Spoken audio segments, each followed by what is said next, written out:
model ng Innova? Hindi maganda yung ilaw-ilaw natin sa baba. Yung ano lang po. Iba yun eh. Yung mga top of the line po. Iba pa yun? Oh. Ang galit Talaga. Ito medyo... Pero pwede na to, diba? Ito ba? Ano ba?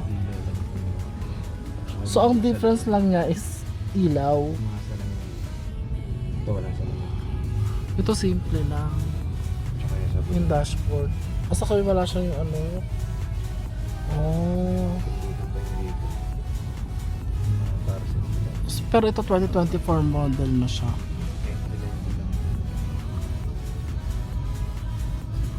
Pero kailangan mo ba yung mga ganun? Hindi ko. Kasi pag gabi, Maganda rin siya. madilim ko kasi may mga ilaw dito. Oh. Pero okay na rin yung ganito. Opo, pang biyahe lang. Pangbiyahe lang. Or ganito like Grab, ganun. Pag madilim.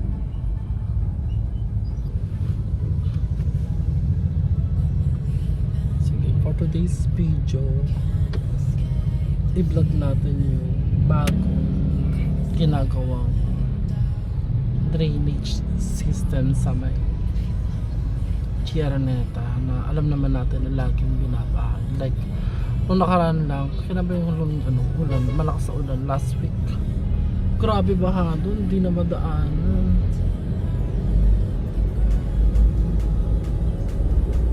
Actually, hindi na naman Chiaraneta eh. Even Espanya, Madre Ignacia. Grabe yung mga ano dyan. Baha. Kasi lubog talaga yung mga sasakyan pag nandyan.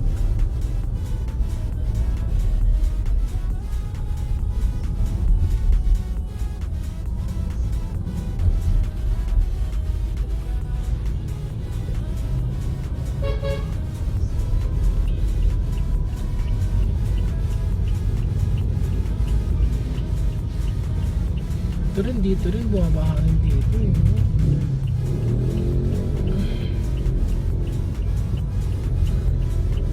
Pag malakas na talaga yung ano, walang tigil, yan baha na dito sa may Magsaysay Boulevard. Pero yung parts ng Araneta yan, kahit isang araw lang na malakas ang ulan, baha talaga na doon. So, check natin kung yung ginagawa nilang drainage makaka-resolve dun sa issue ng baha. Ba't walang traffic light dito?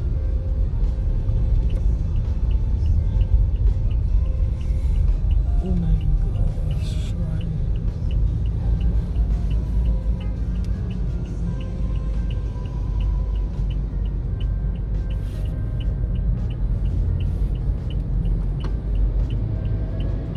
Papahintuin.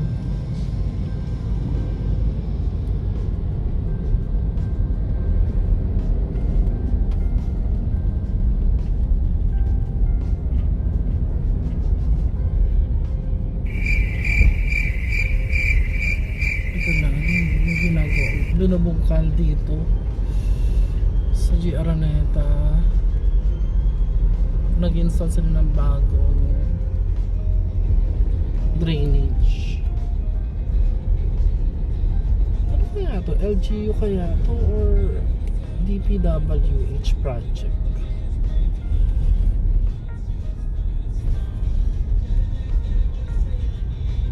Gregorio Araneta Avenue flood control efforts under scrutiny amid persistent inundation.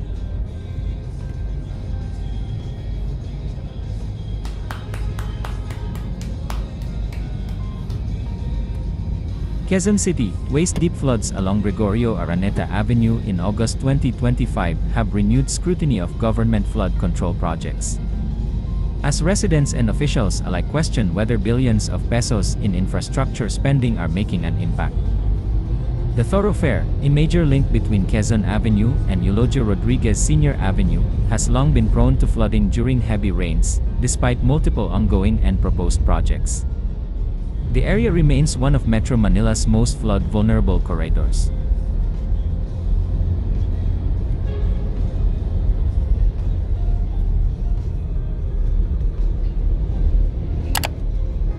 Flood control projects in focus. Several initiatives have been lined up in recent years to address flooding along Gregorio Araneta Avenue.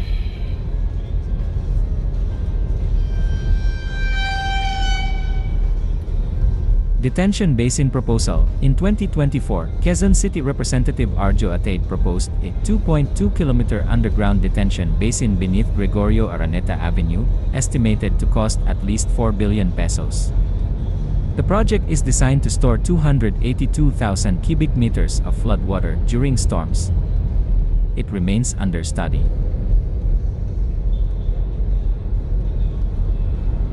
Oh my God! Wow! Talayan Flood Interceptor. The Department of Public Works and Highways is upgrading drainage lines in Barangay Norberto, Salandanan, Amoranto, with the aim of redirecting stormwater into the San Francisco River and easing pressure on nearby road networks.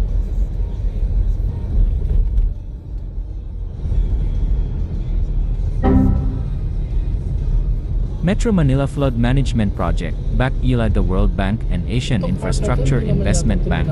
This broader initiative seeks to modernize 36 pumping stations and build 20 new ones across the metropolis, including facilities that will serve Quezon City.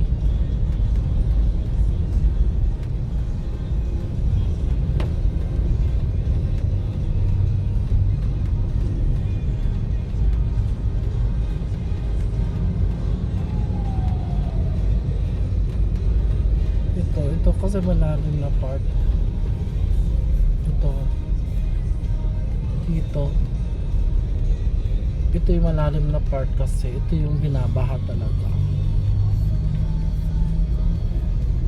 Yan, konting ano lang dito. Kasi like ng isang araw hindi makadaan dito eh. Sobrang baha.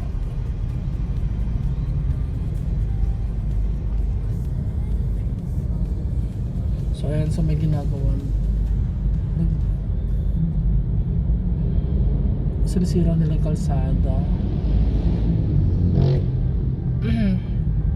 para install yung mga drainage. Kakaiba yung drainage na yun eh. Para siyang fiberglass. Let's see, check natin. Kumarap pa ito. Ito dito. Yan dyan. Para maganda yung kuha na. Ito dito. Grabe. Biniba. Diyos ko, yung traffic na naman dito. So yeah. Tapos ilang araw, ilang buwan na naman ito magtatagal. So yan, nag-ukay sila. Malalim.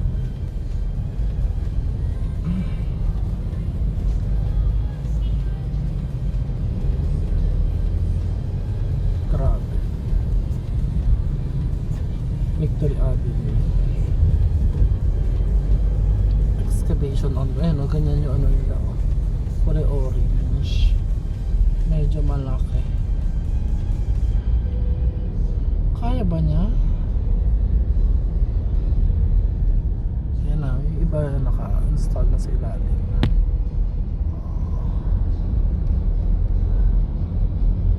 So yan, naka-install na sa ilalim.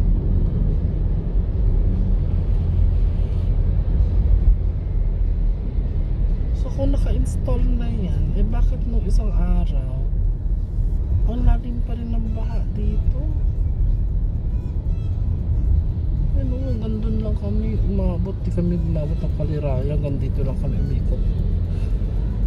Isang araw ng baha. Ayan, hanggang dito lang kami. Kami nakadaan ng T-Road dahil lalim ng baha.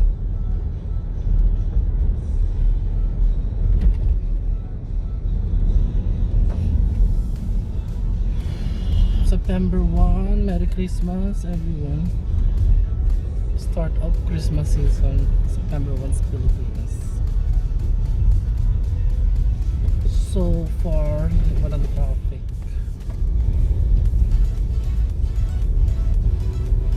Today is 11 a.m.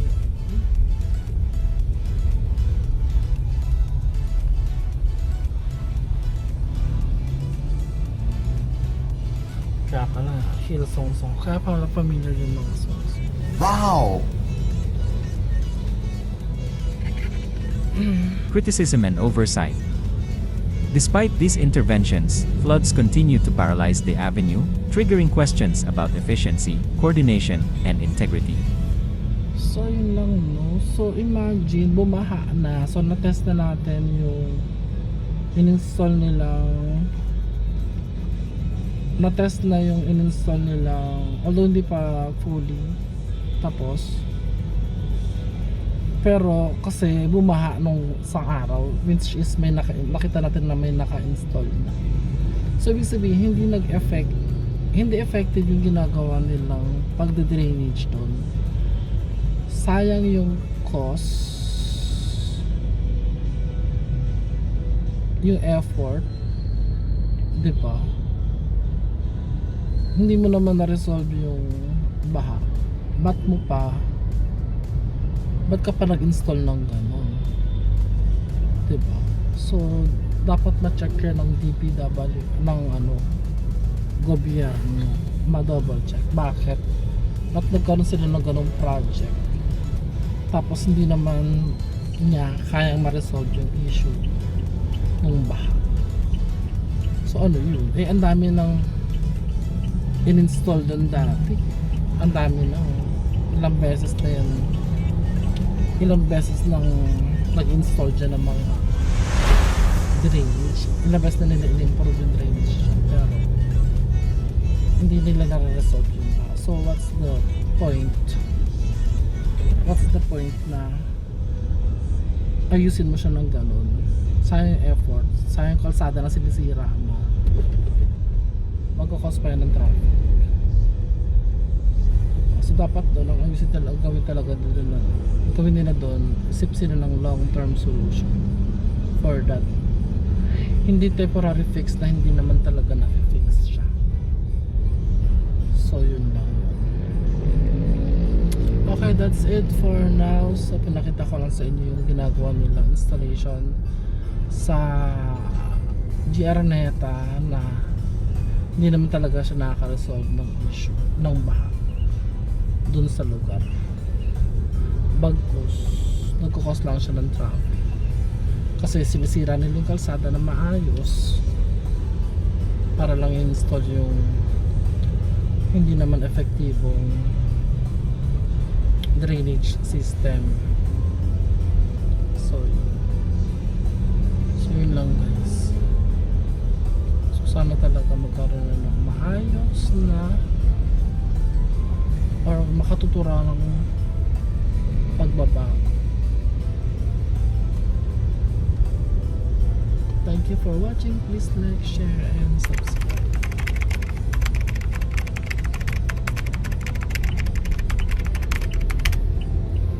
Congressional probes. In September 2025, the House of Representatives opened an investigation into alleged corruption in flood control projects, citing reports of ghost projects, overpricing, and defective construction under the Department of Public Works and Highways.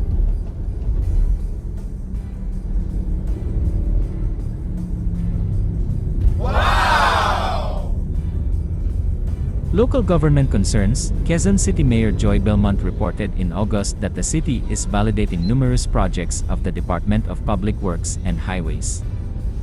She raised concerns over a proposed pumping station near Gregorio Araneta Avenue that would have been built on creek, warning it could worsen flooding instead of solving it.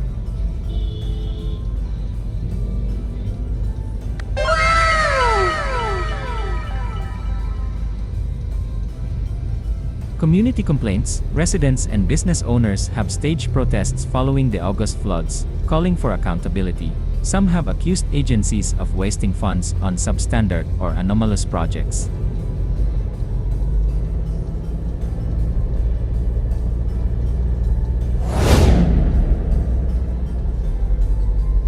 New approaches.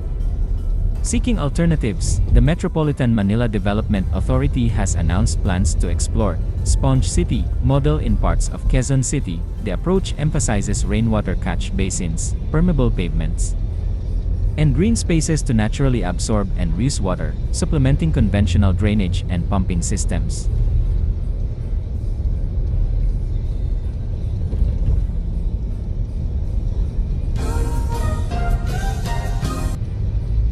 Outlook. For commuters and residents along Gregorio Araneta Avenue, the promise of lasting flood solutions remains uncertain. As climate change drives more intense rainfall, questions loom over whether proposed infrastructure can keep pace, and whether projects will be delivered efficiently, transparently, and on time.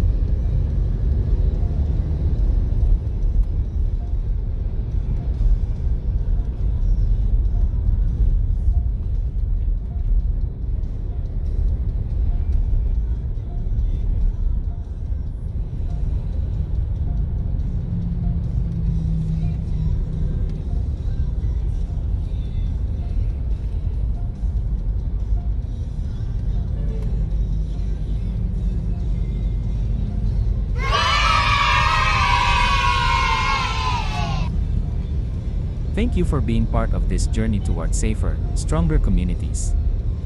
Your support keeps these stories alive, shining like a steady light in the middle of uncertainty.